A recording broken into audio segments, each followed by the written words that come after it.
Right, ఇక breaking news చూస్తున్నాం. కేంద్ర ప్రభుత్వం కీలక నిర్ణయం తీసుకుంది. వెండి దిగుమతులపై బ్యాన్ విధించింది. అన్ని రూపాల్లో వెండి దిగుమతులపై నిషేధించారు. ఇప్పటికే బంగారం, వెండి దిగుమతి సుంకాన్ని 15% పెంచారు. తాజాగా సిల్వర్ బ్యాన్ తో ఒక్కసారిగా మహిళా పనులకు షాక్ ఇచ్చింది కేంద్ర ప్రభుత్వం.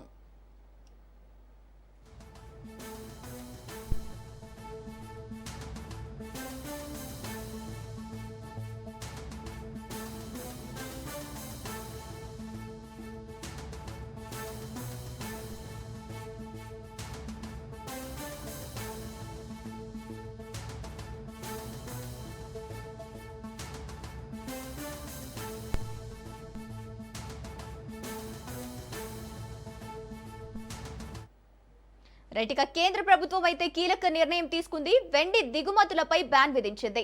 రైట్, ఇక ఇదే అంశానికి సంబంధించి పూర్తి డీటెయిల్స్ మా ప్రతినిధి సైదులు అందిస్తారు. సైదులు చెప్పండి.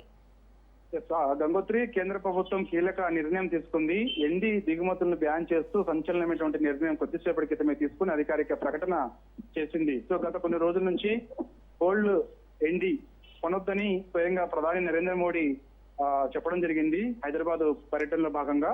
సో ఇప్పుడు వెండి ఎక్కువగా దిగుమతి చేసుకుంటున్నట్టు గుర్తించారు కాబట్టి సో ప్రస్తుతం మనం ఎక్కువగా దిగుమతి చేసుకోవడం వల్ల రూపాయి విలువ రోజు రోజుకి పతనం అవుతుంది. సో అందుకు డాలర్ తో పోలిస్తే రూపాయి విలువ పతనం అవుతుంది. ఇవాళ ఒక డాలర్ తో పోలిస్తే 95 రూపాయల వరకు కూడా ఉన్న నేపథ్యంలో మన రూపాయి విలువను పెంచాలంటే మాత్రం దిగుమతి చేసుకునే వస్తువులు ఏవైతున్నాయో అవి అవసరాన్ని బట్టి, ప్రజల అవసరాన్ని బట్టి ఉండాలి. కానీ ఇప్పుడు ఎండి కానీ బంగారం విషయంలో కూడా పెద్ద ఎత్తున దిగుమతి చేసుకోవడం వల్ల అంటే సామాన్య ప్రజలకు పెద్దగా ఎండి బంగారం కొనుగోలు చేయనప్పటికీ కూడా కొందరు ఎక్కువగా ఎండి బంగారాన్ని కొనుగోలు చేస్తూ ఉంటారు. అంటే కొనుగోలు డిమాండ్స్ ఉన్నప్పుడు ఖచ్చితంగా మనం దిగుమతి చేసుకోవాల్సి, ఇతర దేశాల నుంచి కూడా మనం ఎండి బంగారాన్ని దిగుమతి చేసుకోవాల్సిన పరిస్థితి ఉంటుంది. సో అప్పుడు డాలర్ తో పోలిస్తే మన రూపాయి రోజు రోజుకి పతనం అవుతూ ఉంటుంది. ఎక్కువ డబ్బులు పెట్టి మనం కొనాల్సిన పరిస్థితి వచ్చింది. సో అందుకని ఇప్పుడు కేంద్ర ప్రభుత్వం సంచలనమైన నిర్ణయం తీసుకుంది.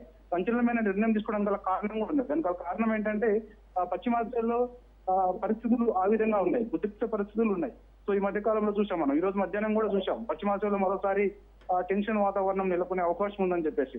కాబట్టి ఈ ప్రభావం మనకి 6-7 నెలల వరకు కూడా ఉండే అవకాశం కనిపిస్తుంది. అంటే ముఖ్యంగా పశ్చిమాసియాలో ఉద్రిక్త పరిస్థితుల కారణంగా మనం పెట్రోల్, డీజిల్, గ్యాస్ ఇలాంటి కొరత ఏదైతే ఉందో సో ఇలాంటి సమస్య మనకి ఎక్కువ నెలలు ఉండే అవకాశం ఉంది. కాబట్టి సో ఇప్పుడు ఉన్నటువంటి పరిస్థితులను దృష్ట్యా మనం ఉండాలి తప్ప సో కొంత మనం పెట్రోల్ కానీ, డీజిల్ కానీ ఇవన్నీ కూడా కొంత సద్వినియోగం చేసుకోవాల్సిన అవసరం ఉంది. కాబట్టి ఇలాంటి టైంలో ఎక్కువగా మళ్ళీ బంగారం దిగుమతి చేసుకోవడానికి లేకపోతే ఎండి దిగుమతి చేసుకోవడానికి ఖర్చు చేస్తే అవి కొందరికి మాత్రమే యూజ్ అయ్యే ఉంటాయి. కాబట్టి సో ఇప్పుడు అందుకు కేంద్ర ప్రభుత్వం సంచలనమైనటువంటి నిర్ణయం తీసుకుందని కూడా మనం చెప్పవచ్చు. కాబట్టి దానిలో భాగంగానే సో ఎండి పూర్తిగా దిగుమతి చేయడాన్ని బ్యాన్ చేస్తూ సంచలనమైనటువంటి నిర్ణయం తీసుకుంది. సో ఇప్పుడు ఉన్నటువంటి వాటిని మాత్రమే ఎండి, అంటే ఇప్పుడు దిగుమతి చేసుకున్నటువంటి ఎండి, దేశంలో ఉన్నటువంటి ఎండి మాత్రమే ఎవరైనా తప్పనిసరి అయితే కొనుగోలు చేస్తారు. ఆ తర్వాత ఇక మనం కొనుగోలు చేయడానికి వీలు ఉండదు. అంటే అట్లా అని చెప్పేసి ఇప్పటికిప్పుడు ఎండి దొరకదని కాదు, ఎండి ఆల్రెడీ సరిపడే నిల్వలు ఉన్నాయి. కాబట్టి ఉన్నంత వరకు మాత్రమే దాన్ని అమ్మేందుకు వీలు ఉంటుంది.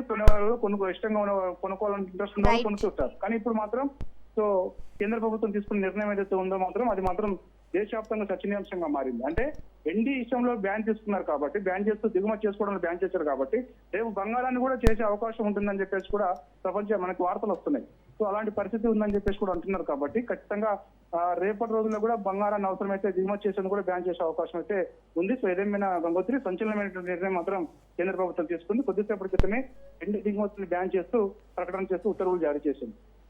Right, thank you Saidul.